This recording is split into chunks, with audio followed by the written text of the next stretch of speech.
A woman wounded in the Las Vegas mass shooting in October, that was October the 1st, has filed a lawsuit against the hotel from where the gunman fired. Meanwhile, the shooter's house has been broken into despite the ongoing police investigation, certainly raising some concerns over security. Stephen Paddock's home was burgled a week after the shooting, which left 58 people dead. And the robbers didn't even have to try that hard, they went straight in through the front door. The police found the property had been used by the gunman as an arms warehouse. It's also been revealed that security staffers failed to call police immediately after receiving a warning from a hotel employee. The maintenance engineer had said that he had heard a rifle shot. It happened right before the attacker opened fire on the crowd. Call the police. Someone's firing a gun up here. Someone's firing a rifle on the 32nd floor down the hallway. It's at the end of the hallway.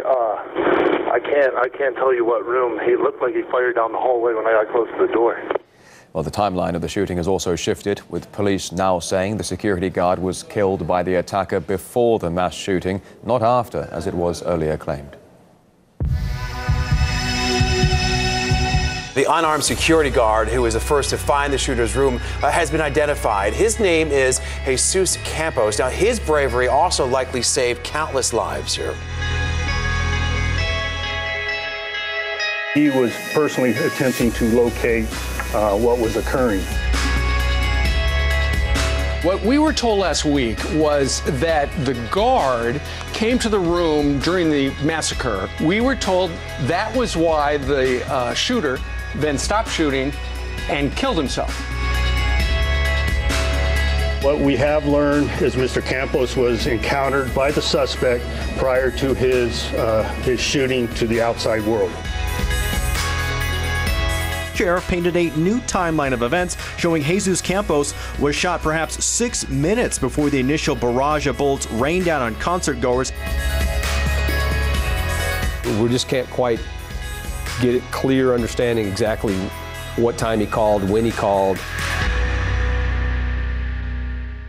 And while police struggle to investigate the atrocity, mainstream media are jumping in with various conspiracy theories. But do we know more about motive? In short, no. Investigators still have no answers about why Las Vegas shooter Stephen Paddock did what he did.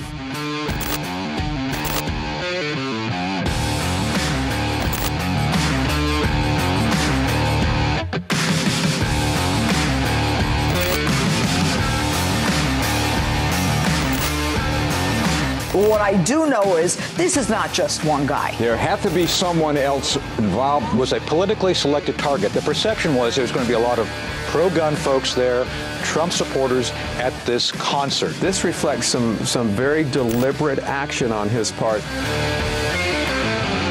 We do not still have a clear motive or reason why. This is how conspiracy theories arise. You won't tell us this stuff. If you go back to 9/11, the early news reports were all over the map.